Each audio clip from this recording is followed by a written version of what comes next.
Hi friends, welcome back to Paschim ருசி.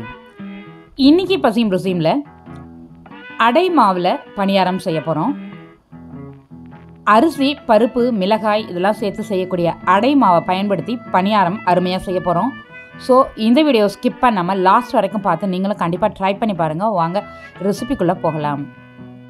2 மணி நேரம் ஊற வச்ச இட்லி அரிசி, கடலைப்பருப்பு, உளுத்தம்பருப்பு, இதுக்கு தேவையான அளவு மிளகாய், உப்பு இதெல்லாம் சேர்த்து எப்போதுமே நம்ம அரைக்கிறத விட கொஞ்சம் கெட்டி பதத்தில் தண்ணி கொஞ்சம் கம்மியாக சேர்த்து அரைச்சிக்கணும். 1 கப் தோலோடு இருக்கக்கூடிய உளுத்தம்பருப்பும் 1.5 கப் கடலைப்பருப்பும் 4 கப் இட்லி அரிசியும் நான் இன்றைக்கி சேர்த்துருக்கேன்.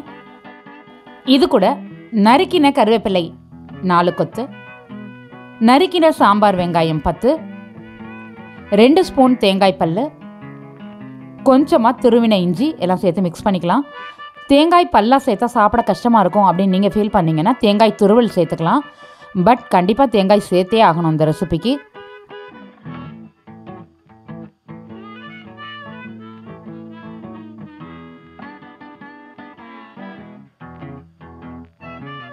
மாவு ரெடி. பணியாரக்கல் வச்சுக்கலாம். அதில் ஒவ்வொரு குழியிலையும் இந்த மாதிரி ஆயில் சேர்த்துக்கலாம். ஃபஸ்ட் டைம் கொஞ்சம் ஆயில் ஜாஸ்தியாக தேவைப்படும். ஸ்டார்டிங்லேருந்தே ஸ்டவ்வை சிம்மில் தான் வச்சுக்கணும். அதே மாதிரி ஆயில் சேர்த்த உடனே நம்ம அது சூடாகணும் அப்படின்லாம் வெயிட் பண்ண தேவையில்லை. உடனடியாக நம்ம வச்சுருக்க மாவை இது மாதிரி கொஞ்சம் கொஞ்சமாக ஃபில் பண்ணி ப்ரெஸ் பண்ணி விட்டு ஷேப் பண்ணிக்கணும்.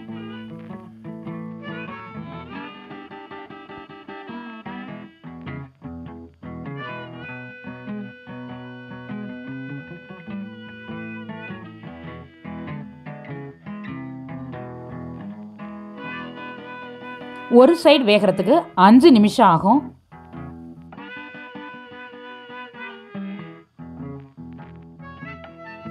இது மாதிரி ஓரங்கள்லாம் நல்லா சிவந்த பிறகு நைஃப் வச்சு இந்த மாதிரி மூவ் பண்ணி பார்த்தோன்னா நல்லா மூவ் ஆனிச்சுன்னா உடனே ரொட்டேட் பண்ணி விட்டுடலாம். இந்த மாதிரி எல்லாத்தையுமே நம்ம பெரட்டி விட்டுக்கலாம்.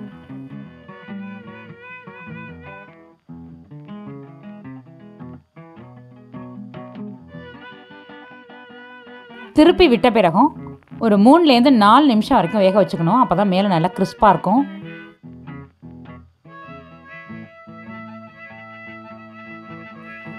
ஒரு 4 நிமிஷம் ஆன பிறகு மூவ் பண்ணி பார்த்தா இந்த மாதிரி குத்தி பார்த்தா அப்படியே ஈஸியாக வந்துடுச்சுன்னா ஃப்ரை ஆகிடுச்சு, வெந்துடுச்சு அப்படின்னு அர்த்தம். ஸோ நம்ம எல்லாத்தையுமே எடுத்துடலாம்.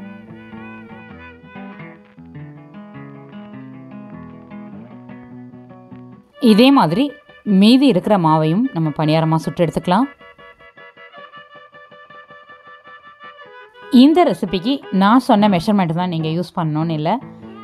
ஓனாக நீங்கள் எப்போதுமே எப்படி அடக்கி ரேஷியோஸ் போடுவீங்களோ, மெஷர்மெண்ட் போடுவீங்களோ அதே மாதிரி போடலாம்.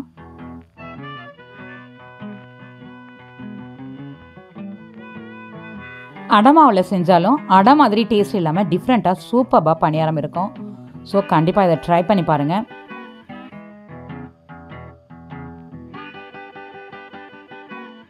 இந்த வீடியோ உங்களுக்கு பிடிச்சிருந்தா லைக் பண்ணுங்கள், ஷேர் பண்ணுங்கள். இந்த வீடியோக்கு கீழே உங்களுடைய கருத்துக்களை பதிவிட மறந்துடாதீங்க. வணக்கம்.